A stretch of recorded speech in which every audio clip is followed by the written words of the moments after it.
Sun Fa Xiang, Riwayat Ceci bagian 24. Menjadi bodhisatwa yang menyerap dharma. Ceramah Master tanggal 26 Juni 2016. Pementasan adaptasi sutra musikal. Selama 50 tahun, sebenarnya Ceci telah melakukan berapa banyak hal. Taiwan juga pernah mengalami bencana besar dan kecil selama 50 tahun ini. Pada peristiwa mana Ceci tidak datang lebih awal dan melakukannya hingga paling akhir. Ceci dimulai dari masa-masa sulit, masa yang sangat sulit. Di depan gubuk kayu kecil, ada sebuah kuali dan sebuah tungku. Saat itu kita bahkan tidak memiliki dapur.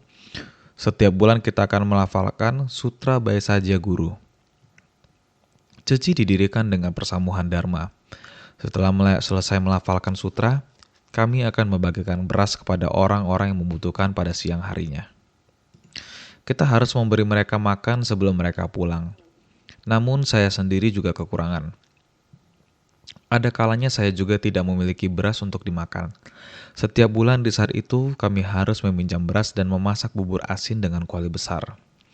Di dalamnya tidak ada tempat, sehingga harus dipindah keluar, yaitu di depan gubuk kayu kecil. Jika orang yang datang bertambah banyak, mereka akan berkata, "Master, orang yang datang bertambah lagi." Saya menjawab, "Tambahkan 1 gayung air lagi." Kami tidak tambahkan beras, hanya tambahkan air. Jadi, airnya sangat jernih. Begitu tutup kuali dibuka, akan terlihat langit biru dan awan putih di dalamnya. Mengapa sekarang ada seragam biru pada Cici? Itu karena kenangan saat itu sangat mendalam. Jadi saya menyebut pakaian seragam Cici sebagai langit biru dan awan putih. Pada masa-masa awal, kami hanya bisa menambahkan air dan tidak bisa menambahkan beras. Bubur asinnya sangat encer. Karena itu ada ungkapan, di dalam sebutir beras terkandung matahari dan bulan. Di dalam panci memasak gunung dan sungai. Begitu membuka tutup kuali, terlihat langit dan gunung. Semua itu bisa terlihat dari dalam kuali. Itu semua pada awal, maka adanya kata-kata seperti itu. Rama Tama Insan Ceci Yuncia pada tanggal 19 Juni 2016. Pada masa itu, saat kita mengadakan pembagian beras, selalu mengirim beras terlebih dahulu untuk dibagikan di Gria Cingse. Jika saat ini orang-orang telah datang, kita kemudian memberikan beras kepadanya. Pada suatu hari, kantong beras robek. Beras pun berjatuh berhamburan. Cing Rong pun memungut beras. Pada saat itu beliau belum dilantik, masih seorang donatur. Beliau kemudian memungut beras tersebut, kemudian dimasukkan ke dalam tas jinjing. Kemudian pergi ke dapur dan bertanya, "Guru, guci beras kita ada di mana?" Saya kebetulan baru melalui tempat itu. Saya berkata, "Untuk apa mencari guci beras?" Beliau berkata, "Saya memungut beras di sana. Karena mubazir, saya ingin menaruhnya di dalam guci beras." Saya berkata, "Di mana kamu memungutnya?" Beliau berkata, "Berasal dari kantong beras yang bocor." Saya berkata, "Jika demikian, kamu harus memasukkan kembali ke dalam kantung beras." Beliau berkata, "Mengapa harus begitu repot? Tuang saja ke dalam guci beras." Saya berkata, "Tidak boleh. Masukkan dulu ke dalam kantung beras." Beliau berkata, "Dengan alasan apa?" Saya berkata, "Memasukkan terlebih dahulu, kemudian akan saya jelaskan." Kemudian kami sibuk hingga semuanya selesai dibereskan dulu. Setelah semua selesai, kami akan duduk di aula utama, di bawah rupang Buddha. Kemudian duduk di atas alas duduk, mulai memanggil orang-orang. Mereka pun duduk di lantai. Saya pun mulai bercerita sebuah kisah kepada mereka. Saya berkata, beras yang tadi tidak boleh dimasukkan ke dalam guci beras, harus dimasukkan ke dalam kantong beras. Karena ini adalah beras milik yayasan, bukan beras milik Gria Cingse. Cing Rong pun berdiri dan berkata, "Saat kita datang kemari, bukankah kami juga demikian makan? Meskipun hanya makan bubur, kami makan dengan sukacita, juga tetap memakannya dengan nikmat." Saya berkata, "Yang Anda makan adalah beras Cingse, yang diterima oleh kaum miskin adalah beras Yayasan Ceci. Beras-beras ini dibeli dengan dana Yayasan Ceci, jadi Anda harus memisahkan dengan jelas." Dia berkata, "Mana boleh umat selalu mengambil keuntungan dari para biksuni. Karena dia sering mengunjungi Viara, saya berkata, bukan mengambil keuntungan. Saya akan menceritakan satu kisah kepadamu. Semua orang telah pernah mendengar kisah ini. Seekor ikan besar. Ada seorang raja, di kerajaannya terjadi kekeringan. Rakyatnya berada di ambang kelaparan. Raja ini mengumpulkan para menteri di tepi laut. Ada sebuah tebing dan dia berdoa di sana. Dia berkata, saya bersedia mengorbankan tubuh saya, lompat ke laut dan berubah menjadi ikan besar agar kelaparan rakyatku bisa berhenti sementara, untuk mempertahankan hidup mereka. Setelah dia berkata, dia melompat dari tebing. Mereka ingin menariknya, tetapi sudah terlambat. Karena demikian, dia benar-benar jatuh ke dalam laut. Tidak lama kemudian, laut terjadi ombak besar, dan seekor ikan besar keluar dari laut. Pada saat itu ada 5 orang sedang memperbaiki kapal di pantai. 5 orang ini seperti mendengar ikan ini membangkitkan ikrar. Jika kalian bisa pergi ke desa dan memanggil semua orang untuk memotong daging saya, demikian saya dapat mempertahankan hidup mereka. Sampai ada panen melimpah di bumi ini, maka tugasku akan selesai. Saya datang ke dunia demi untuk membina diri, demi untuk menyelamatkan dan menyadarkan para makhluk ini. Saya membina diri dan mencapai kebudayaan di masa mendatang. Angkatan pertama akan saya bimbing. Adakah kalian berlima? Siapa 5 orang ini? Mereka adalah 5 murid pertama Buddha. Ini adalah sebuah kisah. Hari itu saya menceritakan kepada para bodhisattva ini, ada para donatur dan anggota komite. Ramatama Insan Ceci Tainan, tanggal 22 Juni 2016. Saya berkata, meski sekarang kehidupan kami sulit dan harus bekerja keras, tetapi saya sangat berterima kasih kepada kalian semua yang telah mendukung kami selama beberapa tahun ini. Kalian semua adalah murid saya. Jalanan jodoh antara guru dan murid bukan hanya tampilan luar saja. Dharma harus masuk ke sumsum tulang. Jadi sekarang saya fokus menjalankan ceci. Kalian semua harus bersungguh hati mendedikasikan diri di ceci dan bersumbangsi bagi orang-orang yang menderita di dunia. Kita bersama-sama melatih diri di jalan bodhisattva. Saya membabarkan dharma. Kalian mendengarkan, setelah menyerapnya, praktikkan secara nyata, dengarkan demikian.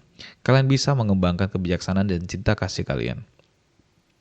Dengan penampilan umat awam, kalian bersumbangsi bagi dunia. Inilah hubungan antara guru dan murid. Jalinan jodoh antara kita sangat dalam, hingga dharma meresap hingga sumsum tulang. Kalian bagaikan memakan daging saya dan menggerogoti tulang saya. Kalian adalah murid-murid terkasih yang membantu saya menyempurnakan jalan bodhisattva. Riwayat Ceci bagian 24. Menjadi bodhisattva yang menyerap dharma.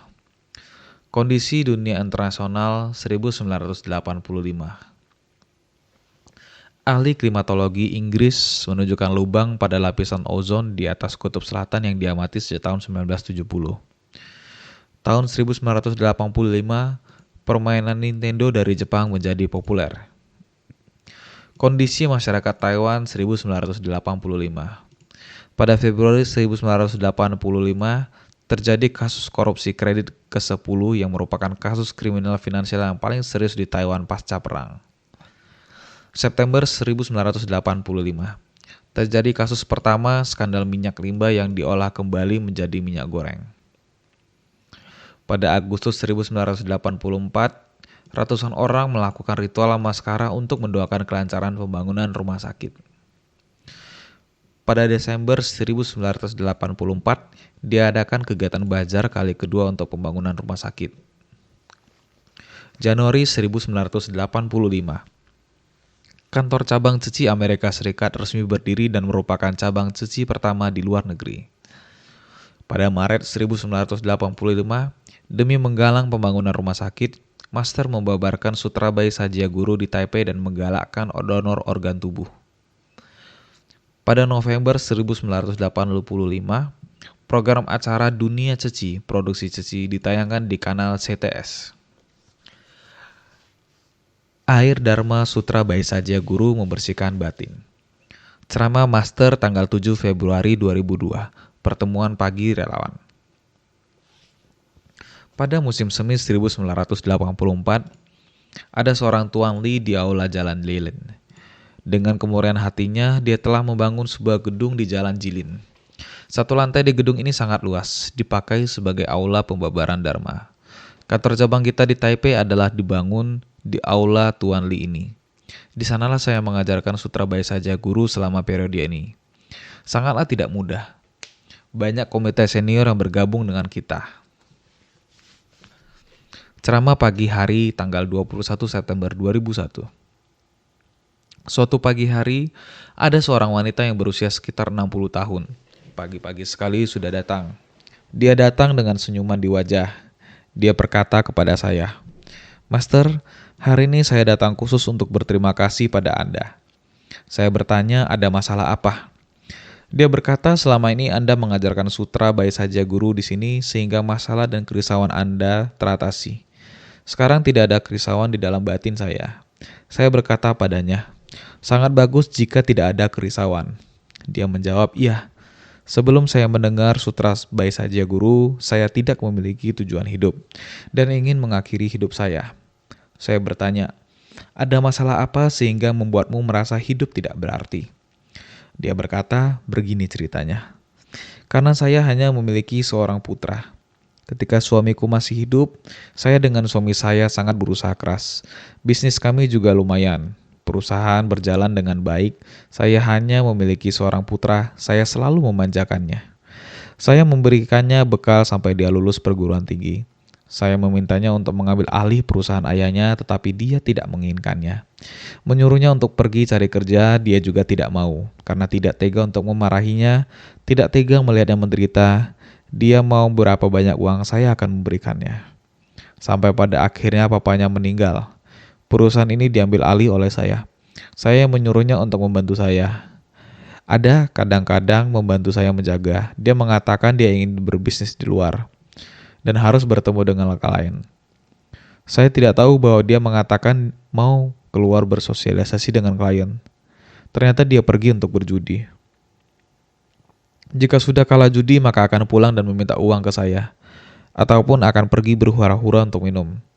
Klub malam akan selalu mengirim tagihan untuk menagih hutang kepada saya. Saya sungguh tidak berdaya. Saya berpikir bahwa putra saya mau menjalankan bisnis, masih harus berdikari di masyarakat. Saya berpikir sudahlah. Tempat judi sudah datang menagih, saya akan membayarnya. Klub malam sudah menagih, saya juga akan membayarnya. Ini masih tidak masalah. Dia bilang dia ingin berinvestasi dengan seseorang, menulis cek dan berikan kepada orang itu. Akhirnya investasinya gagal. Sekarang terseret sehingga perekonomiannya berada dalam kesulitan.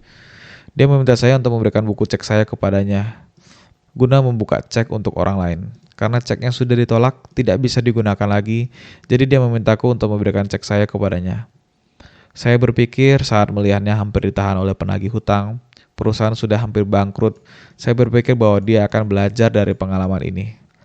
Baiklah, saya akan membiarkan dia membuka cek saya. Namun ternyata dia menyalahgunakan cek saya, dan sekarang saya terlilit hutang. Saya tidak dapat membayarnya. Cek ini dibuka atas nama saya harus bertanggung jawab. Jadi saya harus masuk penjara. Saya bertanya, "Berapa lama?" Dia berkata, "Cukup lama." Namun saya teringat perkataan Master dan apa yang Master ajarkan di dalam Sutra Baisaja Guru. Saya sudah merasa sangat bahagia. Saya merasa seperti mengikuti retret selama 6 tahun. Orang lain hanya mengikuti retret selama 3 tahun, saya bisa retret selama 6 tahun.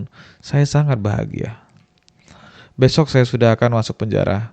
Hari ini saya datang untuk berterima kasih kepada Master. Master, jangan khawatir, saya akan membawa buku-buku ini untuk dibaca. Saya berkata kepadanya, ini adalah keputusan yang baik. Sejujurnya jika Anda masih di luar, melihat anak Anda seperti ini hanya akan menimbulkan kerisauan. Melihatnya berpesta pora dan memabuk-mabukan, melihatnya berjudi, tidak mau mendengar nasihat Anda akan merasa sangat sedih. Anda bahkan tidak tahu di mana dia sekarang. Daripada mengkhawatirkannya di rumah, lebih baik pergi retret. Anda harus masuk ke sana dengan pola pikir melatih diri. Dia berkata, saya akan melakukannya. Hari itu seorang umat awam memberi saya foto Master. Master akan menemani saya masuk ke dalam penjara. Saya berkata, benar juga. Terima kasih. Benar juga, Master pasti menemani kamu di dalam hatimu. Tidak hanya Master yang menemani kamu. Di dalam hati juga harus ada Buddha. Lihatlah, ini yang dimaksud dengan mengubah pola pikir. Tidak peduli di masa lampaunya, Dia telah melakukan karma apa ataupun di kehidupan saat ini sedang dibebani oleh orang lain. Asalkan dia memiliki jalinan jodoh untuk mendengarkan Buddha Dharma ataupun membangkitkan sebersit keyakinan dalam masa-masa tersebut mampu terus melafalkan nama Buddha. Maka dengan seperti ini pun dapat melewati kondisi sulit. Masuk ke penjara pun bisa dianggap sebagai sebuah tempat pelatihan diri. Bisa dianggap sebagai retret. Setelah 6 tahun berlalu, dia pun keluar penjara. Saya yakin hidupnya bisa lebih luas. Batinnya pun bisa lebih toleransi di sana belajar. Bertutur kata baik dan melakukan hal baik. Ini seperti apa yang dikatakan dalam sutra. Saat mengingat dan melafalkan nama Buddha langsung terbebas dari alam menderita. Jadi bukankah ini juga sebuah tempat pelatihan diri? Ini bukanlah penjara. Jadi, terbebas dari alam menderita karena menganggap penjara sebagai sebuah tempat pelatihan diri. Terlahir kembali di alam manusia dan memperoleh ingatan akan kehidupan lampau, serta merasa ngeri akan penderitaan alam rendah. Suatu saat nanti setelah dia keluar dari penjara akan sama dengan kembali ke alam manusia. Ramatama Insenseji Taipei tanggal 17 Oktober 2003. Aku mengingat suatu kali saya sedang ada di Jalan Jilin. Pagi-pagi sudah ada seorang komite yang datang. Saya berkata, "Mengapa Anda datang pagi sekali?" Ia berkata, "Master, ini bukannya pagi lagi. Kita telah menyelesaikan semua hal dan membawa orang untuk menemui Master." Siapakah mereka? Mereka adalah sepasang suami istri. Pasangan ini suaminya adalah pengacara dan sangat terpelajar. Istrinya pun sama. Ia bekerja di satu lembaga yang terkenal. Mereka kedua memiliki pendidikan yang tinggi. Sebagai orang terpelajar, pemikiran mereka pun luas. Maka mungkin rentang cita-cita mereka terlalu besar, membuat mereka tidak dapat terhubung. Oleh karena itu mereka selalu bertengkar. Akhirnya suatu hari saat mereka bertengkar, sang suami berkata hal yang menyakitkan. Ia berkata pada istrinya, "Saat saya melakukan begini, kamu memberitahu bahwa saya itu salah. Saat saya melakukan begitu, kamu juga memberitahu bahwa saya salah. Kita membuat satu sama lain sangat menderita. Bukankah lebih baik kita akhiri ini semua?" Dua orang ini kemudian membawa mobil mau menabrak pangkal jembatan. "Jika memungkinkan kami berdua akan mati bersama." Saat itu istrinya telah memakai baju dan hendak mau keluar. Kemudian suami tersebut berkata, "Saya akan menelepon terlebih dahulu, memberitahukan ke komite cuci terlebih dahulu, menceritakan apa yang hendak kita lakukan, kemudian melihat saran apa yang akan diberikan untuk kita." Telepon kemudian berdering. Sekitar pukul 2 atau 3 dini hari, anggota komite menerima telepon dan berkata, "Sebelum kalian lakukan hal ini, kalian sebaiknya menunggu saya sebentar. Saya akan segera tiba." Dia segera ke rumah mereka. Setelah sampai, sebenarnya sepasang suami istri ini masih sangat emosional. Sesampai ke rumah mereka, mereka juga masih sangat emosional. Kemudian komite segera menenangkan mereka berdua dan berbagi tentang apa yang pernah Master katakan. Berbincang-bincang, sang istri kemudian mengatakan, "Mungkin saya yang terlalu sensitif." Suami kemudian berkata, "Mungkin saya yang terlalu gegabah." Komite kita kemudian berkata, "Kalian seperti ini, bisakah kalian selamanya hidup rukun seperti ini?" Suaminya berkata, "Mungkin saja. Jika Master berada di sini, mungkin kami bisa bersama-sama mengunjungi Master, biar Master yang menjadi saksi." Benar-benar subuh sekitar jam 5 atau 6 mereka sudah tiba. Seperti inilah anggota komite kita saat menghadapi orang lain yang tidak dapat menyelesaikan masalah dan bersiap untuk mengambil jalan pintas. Sebenarnya yang satu mengatakan itu untuk melampiaskan amarah, tetapi yang satu lagi malah menanggapinya sehingga situasinya menjadi tak terkendali. Lalu yang satu berkata, "Kita tanya dahulu anggota komite cuci." Beruntungnya, anggota komite kita memberi jalan keluar. Apakah jalan keluar itu akan membuat hubungan mereka menjadi harmonis? Mereka bahkan berkata, "Kami tak pergi meminta Master untuk menjadi saksi." Dengan cara ini, mereka bisa selangkah demi selangkah memperbaiki situasi. Bagaimana ini bisa terjadi? Ini karena anggota komite kita telah meninggalkan kesan yang baik dalam hati mereka dan telah memberi mereka kepercayaan diri. Orang berkata bahwa hakim pun tidak bisa dengan mudah memutuskan urusan keluarga. Bahkan urusan keluarga pengacara pun harus ditengahi oleh anggota komite kita. Kita bisa melihat anggota cuci saat itu. Bisa dilihat anggota komite kita saat itu telah meninggalkan kesan dan citra yang baik di dalam hati para donatur. Kekuatan saling mengasihi dan keharmonisan ini adalah daya tarik yang tidak berwujud. Selama ini kita telah memiliki kekuatan ini, tentu saja. Semua orang bersumbangsi tanpa pamrih. Mengapa? Orang-orang melakukannya demi Ceci dan Master. Ini adalah sebuah kekuatan. Buah dari sumbangsi ini adalah 4 misi Ceci kini dapat terwujud. Misi amal Ceci sudah menjangkau dunia internasional. Ritual Namaskara sebagai doa untuk pembangunan rumah sakit.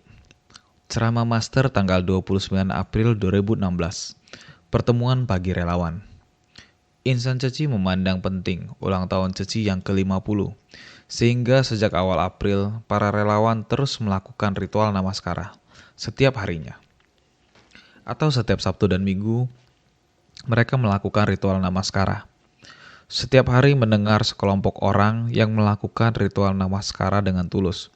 Saya teringat masa ketika kita membangun rumah sakit. Pada saat itu banyak orang juga melakukan ritual Namaskara dengan tulus. Melakukan ritual Namaskara dimulai dari sisi rel kereta api sepanjang jalan. Dengan tulus mereka menyusuri jalan besar sampai ke Gria Cingse. Tidak peduli angin maupun hujan, mereka melakukan ini dengan suatu niat. Dengan ketulusan berharap agar pembangunan rumah sakit bisa selesai dengan lancar. Pertemuan pagi relawan tanggal 30 April 2016. Sejak dahulu ritual Namaskara semuanya dimulai dari tengah malam. Barisannya sangat panjang. Dimulai dari sisi rel kereta api, mereka terus bersujud sampai ke pintu Gria Cingse. Perjalanan ini sangat panjang. Ritual Namaskara bisa lebih dari 2 jam lamanya. Dengan berjalan maju selangkah demi selangkah. Terkadang hujan turun. Mereka semua mengenakan jubah ritual. Mereka tetap bersujud dan terlihat mereka basah kuyup. Ada yang bertelanjang kaki, ada yang bahkan mengenakan sepatu hak tinggi. Mereka sangat ahli. Ini terjadi di masa lalu, sekarang sudah berbeda. Sekarang semuanya mengenakan seragam biru putih dalam barisan yang besar. Ceramah pagi Master tanggal 10 Mei 2016.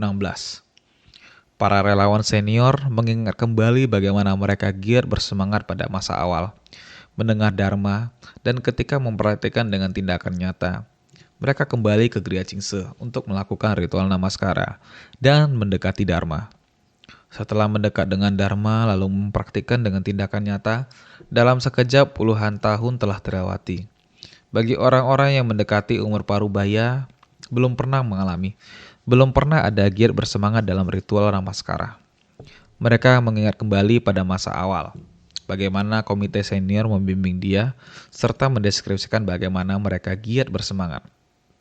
Maka sekali ini, mereka memulai untuk ritual Namaskara, mulai membuat perencanaan. Bagi yang berusia lebih muda, mereka merasakan bahwa keyakinan yang demikian, memperhatikan dengan tindakan nyata, bernamaskara dan berpuja bakti, membangkitkan batin yang penuh keyakinan. Pada saat bersamaan juga dapat merasakan ketulusan, sangat bersuka cita. Kali ini banyak sekali orang muda, orang yang berumur parubaya, yang mengerti bagaimana membuat perencanaan. Sehingga semua orang bersuka cita mendengar apa yang dikatakan oleh anak muda dari divisi kerohanian. Bahwa masih banyak komite Cuceng, insan Ceci, mengajukan permintaan apakah dapat dilanjutkan. Walaupun perayaan ulang tahun telah berlalu, mereka berharap para donatur mereka atau masih ada relawan baru yang belum pernah mendapat pengalaman ini. Masih banyak orang lagi yang belum sempat pulang ke sini untuk mengikuti ritual Namaskara. Berharap mereka dapat diberi kesempatan untuk melanjutkan. Maka saya mengatakan, bernamaskara dan berpuja bakti yang tulus tidak perlu dibatasi oleh periode waktu. Kapan saja boleh. Keyakinan yang demikian dipraktikkan dengan tindakan nyata. Tubuh kita juga mengungkapkan ketulusan lewat ritual Namaskara. Pertemuan pagi relawan tanggal 8 Mei 2016. Terlihat negara Mozambik. Ada 500 orang ikut ritual Namaskara. Kamu terlihat mereka begitu tulus. Dengan kaki telanjang, mulai dari depan sudah melepas sepatunya, melangkah ke dalam. Bukankah sama juga tanah berpasir? Akan tetapi mereka menghadap ke tanah suci yang bersih. Oleh karena itu, sepatu mereka disusun begitu rapi di depan. Ini adalah batas spiritual yang tidak boleh dilanggar. Oleh karena itu, dalam menegakkan sila, kita pun harus seperti kondisi itu. Batin menegakkan sila. Kita sungguh tidak boleh melanggar aturan, tidak boleh melanggar sila. Melihat mereka satu persatu melangkah keluar dengan rapi, Denis Sai berkata kepada saya. Dia mengatakan, langkah pertama adalah bersyukur. Langkah kedua adalah bertobat. Langkah ketiga adalah ketulusan. Mereka adalah demikian. Selangkah demi selangkah, langkah pertama bersyukur, langkah kedua bertobat, langkah ketiga ketulusan lalu bersujud. Sama-sama 3 langkah satu sujud. Inilah yang bisa kita pelajari dari mereka, dharma yang mereka temukan. Langkah pertama bersyukur, langkah kedua bertobat, langkah ketiga ketulusan lalu bersujud. Ini benar-benar membuat orang terharu. Mereka berkata, saya bersedia mempersembahkan batin dan tubuh saya untuk menolong orang yang menderita. Seperti demikian, terus-menerus dilafalkan. Demikian terus dilafalkan, lalu terakhir mereka berkata, Buddha, saya bersedia mengikuti ajaranmu untuk berbuat baik dan membimbing kami dengan lebih banyak dharma untuk membantu orang yang menderita. Lihatlah, mereka membangun ikrar kendaraan agung. Biasanya kebanyakan dari kita berdoa untuk pemberkahan. Berkahi semoga saya mendapatkan cucu, memberi saya seorang anak, memberikan saya uang, nama, dan kekayaan. Kebanyakan orang berdoa seperti itu. Mereka tidak memohon untuk diri mereka sendiri. Yang mereka doakan adalah berikan saya lebih banyak dharma. Agar saya tahu bagaimana menyelamatkan dan membantu orang yang menderita. Saat kita memikirkan kembali masa lalu, pada era Buddha 2000 tahun yang lalu, murid-muridnya berharap untuk mendapatkan peramalan mencapai kebudaan. Sekarang di Mozambik juga sama. Semua yang mereka harapkan adalah membangkitkan tekad luhur dan membangun ikrar agung untuk menyelamatkan dan membantu orang yang menderita. Zaman Buddha mengatakan bahwa setiap orang memiliki hakikat kebudaan. Zaman sekarang, setiap orang pada dasarnya memiliki hati tata gata, prinsip yang sama. Baik masa lalu, masa kini, maupun masa depan. Semuanya sama. Saya sangat bersyukur atas cara mereka bersumbangsi untuk dharma sejati. Asosiasi Relawan Medis tanggal 5 Mei 2011. Saya juga sedang mendengar dari Dr. Chen Chuiteng. Dia mengatakan, saat dia sedang melakukan ritual namaskara, ketika bernamaskara sampai di batu besar bertuliskan melindungi kehidupan. Di tempat itu, saya mendongakkan kepala, beliau melihat lukisan Sang Buddha merawat orang sakit. Kondisi batin seperti itu, sungguh saya juga sangat tersentuh mendengarnya. Dalam proses seperti ini, kita bukan lagi hanya memadukan keahlian semua orang untuk bersama-sama menyelamatkan nyawa. Yang membuat saya lebih tersentuh adalah niat itu. Dengan semangat dari misi melihat ke depan.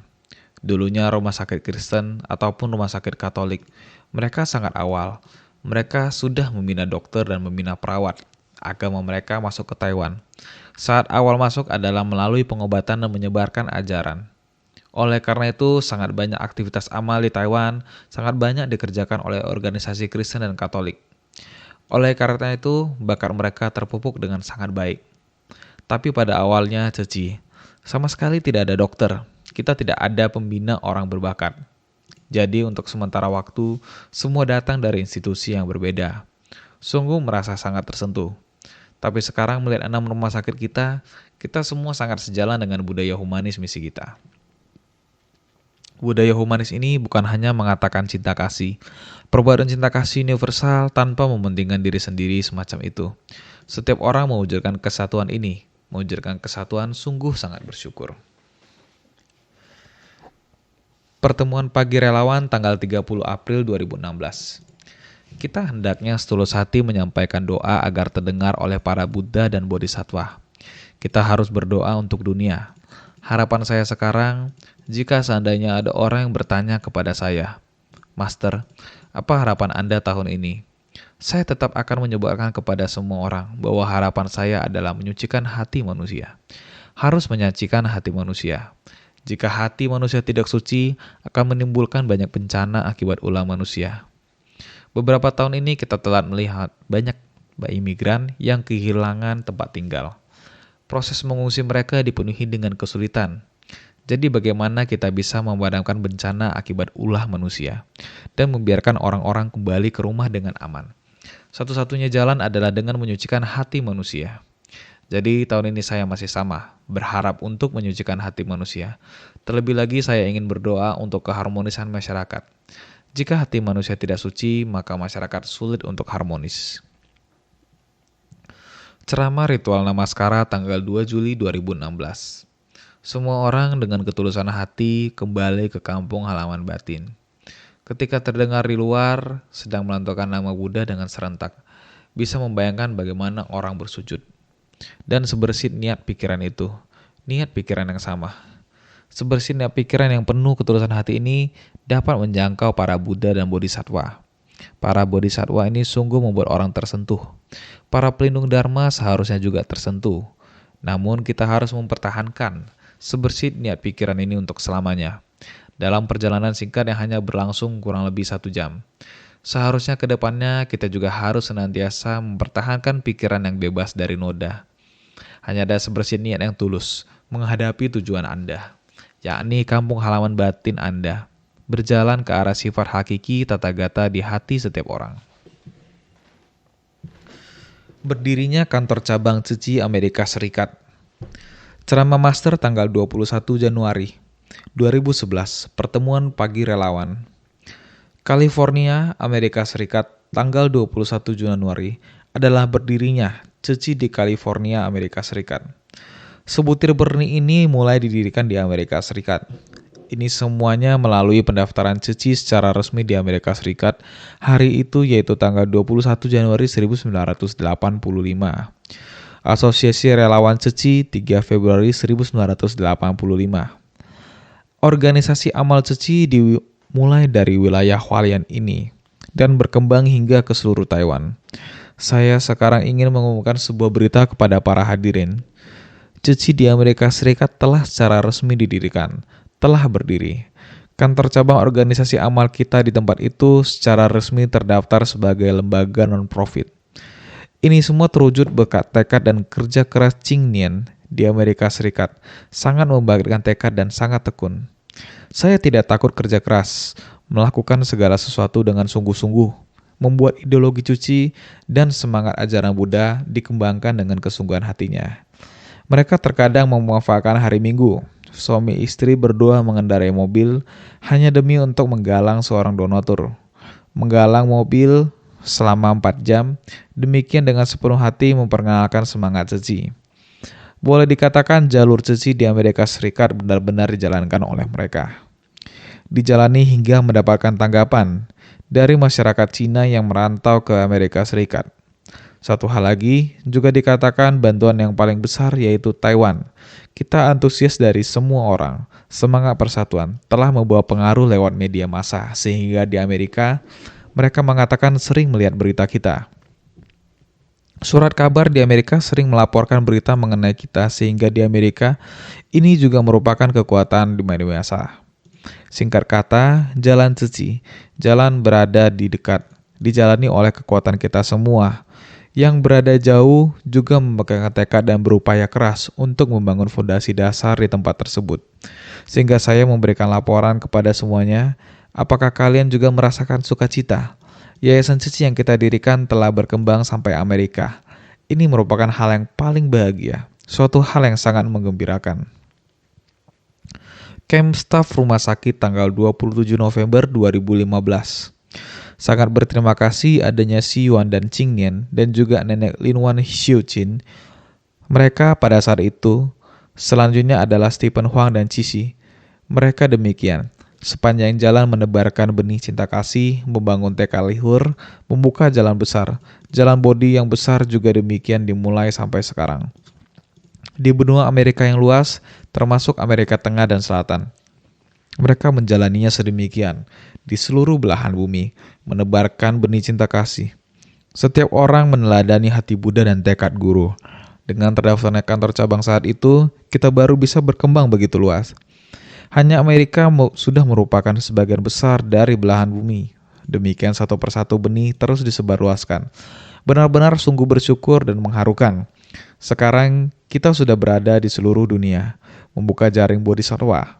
Dalam setiap menit dan detik, saya harus mengatakan terima kasih karena di tempat kita sudah sore hari dan sudah hampir malam.